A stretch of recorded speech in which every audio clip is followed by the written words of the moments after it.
Welcome back दोस्तों। मैं Digvijay Pratap Jha. Madhubani 399 panchayat visit के दौरान आजकल मेरा चल रहा है अंदरठाड़ी प्रखंड के कुछ पंचायतों में अभी गया भी हूँ। और आज मैं अंदरठाड़ी दक्षिणी पंचायत के जो सेकेंड रनर अप रहे थे और पिछली बार महज कुछ वोटों से ही ये जीत नहीं सके थे, तो राज नारायण राय जी के पास मैं आया हूँ। सबसे पहले आप मधुबनी टीवी के जो दर्शक हैं उनको और आपके अंदरठाड़ी दक्षिणी यानी ठारी दक्षिणी पंचायत के जो भी जनता मालिक हैं उनको अभिवादन कीजिए। तमाम मधुबनी टीवी के मेंबर सबको मेरा प्रणाम, हार्दिक अभिनंदन। और तमाम मेरे जनते उनको भी प्रणाम, उनका भी अभिनंदन। अब राजनारायण राय जी, जो मेरा सबसे पहले आपसे सवाल रहेगा वो रहेगा ये कि पॉलिटिक्स में आने का क्या कारण है और अपना एजुकेशनल क्वालिफिकेशन जो है वो भी आप बता दीजिए। मैं मगध यूनिवर्सिटी से बीए किया हूँ 2005 ईस्वी में। और उसके बाद गांव आया, तो गांव के आने के बाद देखा यहाँ की स्थिति बहुत करप्ट है, भ्रष्टाचार है। हर चीज़ में पैसा, ये काम दो, 200 दो, 100 दो, 50 दो। तो हमको लगा कि कुछ ना कुछ अपने गांव के लिए भी करना चाहिए, इसलिए हम पॉलिटिक्स में आ गए। और बढ़िया। और अब पंचायत से रिलेटेड कुछ मुद्दों पर मैं आपसे बातचीत करना चाहूँगा। आप सभी को बता दूं कि पिछले बार भी ये काफ़ी दमखम से चुनाव लड़े थे ये, और एक ऑप्शन बन के उभरे हैं। और नेक्स्ट जो चुनाव है उसमें भी एक प्रबल दावेदार हैं। सबसे पहला क्षेत्र मैं आपको देना चाहूँगा कि आपके पंचायत में कितने वार्ड हैं और उन सभी वार्डों में आप 5 ऐसे सड़क समस्याओं के बारे में बताइए जो सबसे ज़्यादा ज़रूरत है उन्हें बनने की। क्योंकि आप एक जनप्रतिनिधि हैं तो आपको यहाँ की समस्याओं के बारे में पता होना चाहिए। तो 5 सड़क समस्याओं के बारे में बताइए जो आपके पंचायत वासी उससे जूझ रहे हैं, याद करके बताइए। हमारे पंचायत में कुल 14 वार्ड हैं जी। और ये जो 7 निश्चय योजना मुख्यमंत्री का चला, उसमें लगभग रोड तो बनी और जो बहुत ज़रूरत रोड थी वो तो नहीं है बनी। कुछ तो बनी और कुछ नहीं बनी। जैसे हमारे आपको 13 नंबर वार्ड में है, बरसों से लगभग गांव के आधा आबादी चलते हैं, वो आज तक नहीं बना। उसके बाद 14 नंबर में है, कुछ आपको मलटोली से नेरहा सड़क से मिलती है, आपको मेन सड़क भामतिया स्मारक के पास, वो भी आज तक ऐसी की खरंजा है, टूटा फटा है। जबकि ऐतिहासिक स्थल है भामतिया स्मारक, वहाँ पर राजकीय समारोह भी वहाँ होती है, लेकिन ना तो यहाँ मुखिया का ध्यान है ना ही प्रशासन को। बस सब लोग अपने अपने अपने। और तीसरा दो तो बता दिए। तीसरा हाँ, आपको भी 14 नंबर वार्ड में लीजिए, आपको वहाँ भी रोड की समस्या है। फिर आपको 12 नंबर आपको बेल्हा महार से आपको मुख्य सड़क नेरहा सड़क तक जाती है, जो आज भी नहर के किनारे लोग जाते हैं और वो अच्छी से नहीं बन पाया। अभी आज भी वो खरंजा है और जर्जर अवस्था में हो गया है, तो कहीं टूट गया है, कहीं फट गया। बरसात में आप गाड़ी लेके नहीं जा सकते हैं, ऐसी स्थिति है।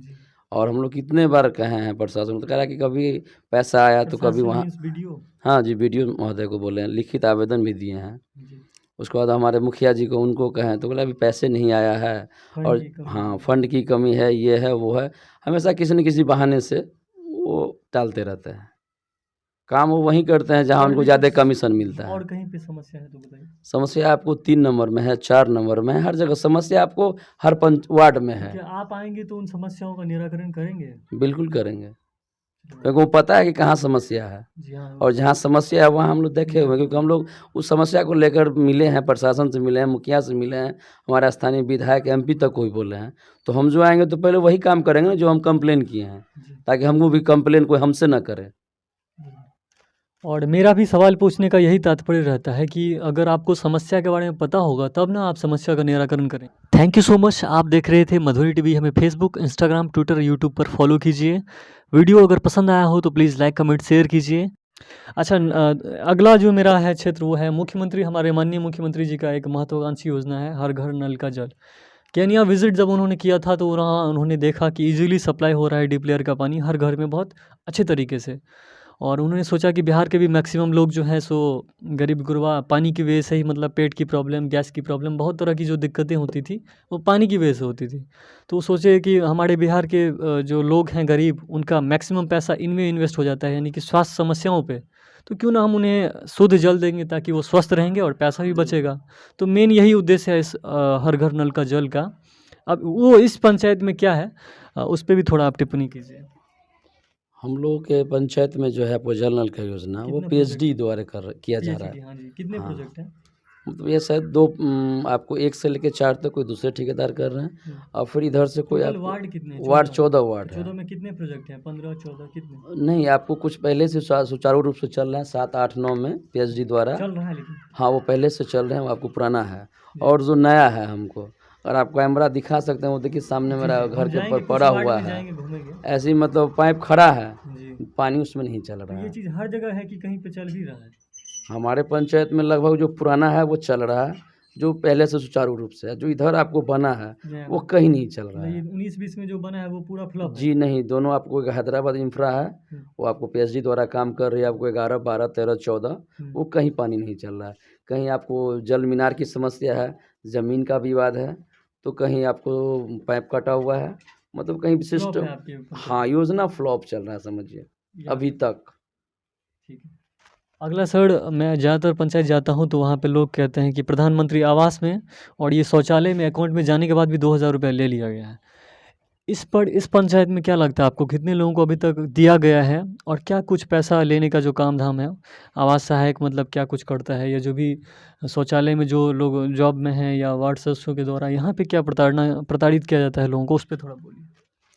हमारे यहाँ प्रधानमंत्री आवास योजना जो है, हुँ, उसमें आपको भारी अनियमितता है। वो हमारे पंचायत क्या कहते हैं आवास सहायक आएँगे, वो जियो टैग कर लेंगे हुँ। और कहेंगे आप मुखिया से मिल लीजिए। अच्छा। मुखिया जी और आवास सहायक दोनों मिल के जियो टैग करने का 500,000 रुपया लेते हैं। हाँ, लाभुक को जो है सो घुमाते हैं, तो वो कहेंगे कि ऐसे एना थोड़ी हेतै, बिना खर्चा पानी के काज हेतौ, दहक 5,000। तो 5,000 पहले ले लेते हैं और फिर जो पैसा आया तो 5,000 लेते हैं, नहीं तो दूसरा किस्त दिया ही नहीं जाता है। अब घर बने न बने उससे कोई फ़र्क नहीं पड़ता। फिर अगर दूसरा चाहिए आपको तो भी आप मुखिया जी कहेंगे 10,000 दियो, अखने अहाँके पाई दिया दै छी। ये तो स्थिति है हम लोग के यहाँ। और कुछ लोग ऐसे भी हैं जिनको मिला है वो बनाए हैं, लेकिन कैसे बनाए हैं वो अपना कर्जा लेके कोई ज़मीन बेच के इस तरह बनाए हैं। क्योंकि आप समझिए 40,000 में आपको 10,000 ले लेंगे एक अथी में, तो आप 30,000 में क्या होगा? 12,000 15,000 ईंटा, तो आप सोच सकते हैं। वो गरीब आदमी तो ये तो आधा बना के छोड़ देगा, नहीं तो आधा बना के खपरा डाल देगा, या फूस डाल देगा, नहीं तो कर्जा लेगा, ज़मीन बेचेगा, घराड़ी बेचेगा।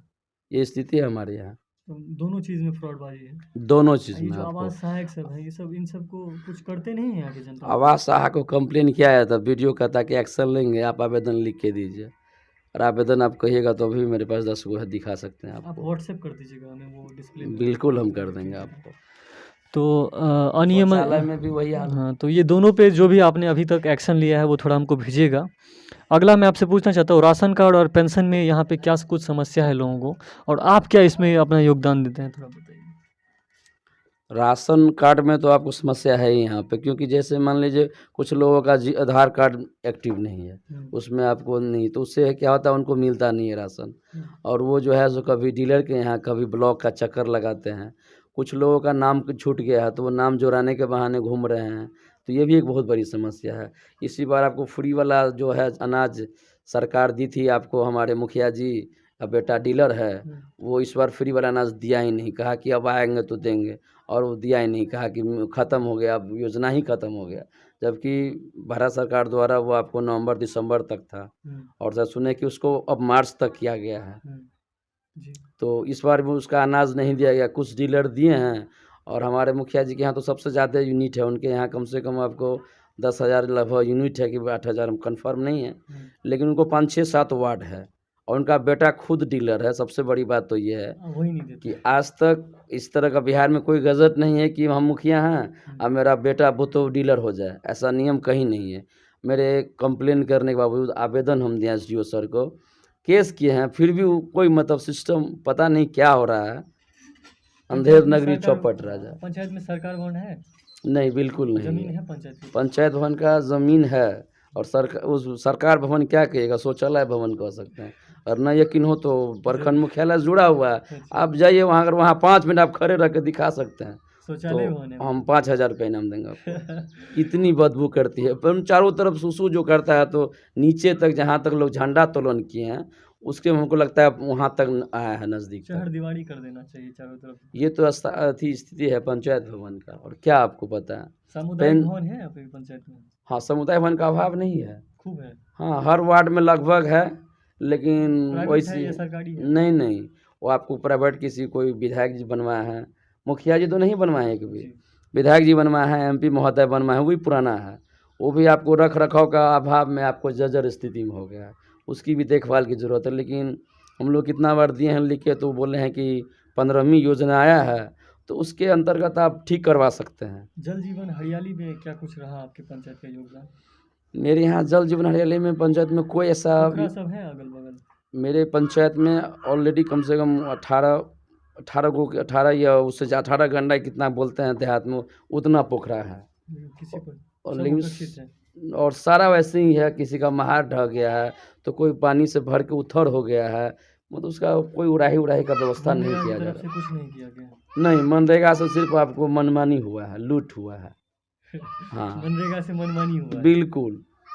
आप कहिएगा तो आपको हम दिखा सकते हैं। नहीं, कोविड एक में ही आप फ़ोटोज़ अगर हो ना आपके पास तो भेजिएगा, क्योंकि एक पोखर तो वहाँ पे है मैंने परमेश्वरी जी के यहाँ, जी, तो पूरा पोखर में देखें हम मल जो है भर गया है, बस कचरा सब भरा हुआ है, उतना बड़ा अच्छा पोखर है। दार्शनिक स्थान भी है, वहाँ पोखर उपेक्षित है। ये बताइए कोरोना में क्या कुछ योगदान रहा पंचायत में? कोविड में जो श्रमिक आ रहे थे बाहर से? मेरे यहाँ जो कोरोना में महामारी में जो लोग आए हैं, हुँ, वो तो बोले जो भी बाहर से आए, पैदल आए, ट्रक में आए, बस के आए, हुँ, इसी उम्मीद से आए कि हमारे गाँव में मुखिया जी कुछ करेंगे, बहुत सारे फंड दिए हैं। हुँ, आपको पंचम वित्त आयोग से 10 लाख रुपया पंचायतों को मिला था। हुँ, लेकिन मुखिया जी कुछ भी नहीं किए, यहाँ तक जो फ्री का अनाज दिए 5 किलो, वो भी जनता को नहीं दिए। और सैनिटाइज़र के नाम पर तो मास्क, उनका मास्क रखे हुए हैं कपड़ा का, हुँ, जो कपड़ा हम लोग मार्किंग कहते हैं, कफ़न-वफ़न पे चढ़ाते हैं, हुँ, वैसा रेड कलर का सी के दिए हैं। वो तो कभी आएँगे तो उनको हम दिखाएँगे, और 2 गो साबुन ₹5 का, हमाम की क्या है, वो दिए हैं, यही तो किए हैं, और कोरोना कोई में बस सुविधा नहीं। लूटा गया पैसा। कोरोना में जो आपको 1000 बोले थे कि आएँगे, वो भी आपको उनको में ना आकर, वो जो मास्टर है जिस स्कूल में थे, हुँ, वो सब सेटिंग करके वो अपने गार्जियन को, लाभुक को 2500 कमीशन लेके उन सबों के अकाउंट में दे दिए। और चावल तो सरासर मुखिया जी खा गए। एक नहीं 100 कंप्लेन है उनके प्रति। भ्रष्टाचार है। जी, जी, बिल्कुल। तो पंचायत में विभिन्न समस्याओं को लेकर के यहाँ के जो भी भावी उम्मीदवार हैं उनसे मैंने बातचीत की। सड़क, शिक्षा, नल जल, प्रधानमंत्री आवास, राशन कार्ड, पेंशन, पंचायत में सरकार भवन, सामुदायिक भवन, कोविड-19 के दौरान क्या कुछ लापरवाही हुई या लूट-पाट हुई, उन सभी क्षेत्रों में जो है मैंने इनसे, यहाँ के विपक्ष नेता जो हैं, उनसे मैंने बातचीत की और पिछले 5 वर्षों से ये पंचायत में ही हैं, 1 मिनट के लिए भी कहीं बाहर नहीं गए हैं। और चुनाव ज़रूर पिछली बार नहीं जीत पाए थे, लेकिन इस बार प्रबल दावेदार हैं और ये 5 साल से जो ये एक्टिव हैं, तो कुछ ना कुछ इन्होंने भी अपना बनाया होगा, पहुँच बनाया होगा पंचायत में, हर जनता के पास गए होंगे, पिछली बार नहीं इनको जानता था कोई। तो अब लास्ट में सर इस इंटरव्यू को हम ख़त्म करते हैं, और स्टार्टिंग हमने अच्छे से किया है, तो अंत भी एक सिस्टमैटिकली करना चाहिए। तो अंत में आप हमारे दर्शकों को और आपके जो पंचायत की जो जनता मालिक हैं, अनाठाई दक्षिणी के, उनसे क्या रिक्वेस्ट करना चाहेंगे, और वीडियो में अगर कुछ और भी आप कहना चाहते हैं तो वो जोड़ के कह दीजिए। खत्म। देखिए, हमको बहुत प्रणाम। कहने का मौका मिला है, आप सभी को प्रणाम। कि भ्रष्टाचार के बारे में तो हमारे पंचायत में आज से नहीं, जब से हम देख रहे हैं पंचायती व्यवस्था, तबे से इस तरह का है कि हर जगह आपको भ्रष्टाचार है। लोग बोलना चाहते हैं, लेकिन यहाँ पे उनको कोई मदद नहीं करता है, कोऑपरेट नहीं मिलती है। और सिस्टम जो हमारी सरकारी है वो भी ऐसा ही है, आप कंप्लेन कीजिए, आपका कंप्लेन फेंका जाता है, रखा जाता है, उसका जीता जागता उदाहरण हम खुद हैं। इस 5 साल में कम से कम 500 कंप्लेन किए होंगे। हाँ, और कार्रवाई बस वही दिखाने के लिए 5 दिन हुआ और फिर चले गए, फिर वैसी को वैसी हो गया। इसलिए हम और क्या कहेंगे आप लोगों से, जितने तमाम हमारे ग्रामीण हैं, चाहे इंडिया टीवी के लोग हैं, मधुबनी टीवी के, सबसे यही रिक्वेस्ट है कि अभी भी जब जागो तब सवेरा कहावत है एक, अभी भी रोकिए भ्रष्टाचार को, नहीं तो आने वाले समय में कुछ भी नहीं बचेगा। बिना कुछ लिए दिए कुछ नहीं होगा, जब तक आप दीजिएगा नहीं। ये सिस्टम बंद कीजिए, आप देना बंद कीजिए। आप नहीं दीजिएगा, वो नहीं लेगा। भ्रष्टाचार वो नहीं, हम और आप फैला रहे हैं भ्रष्टाचार। हम दे रहे हैं तब ना वो ले रहा है। हम देना बंद करें, हम अपना इंतज़ार करेंगे समय का। हमको काम है, हमको सारा लाइन से काम करेंगे, हम आगे नहीं जाएँगे।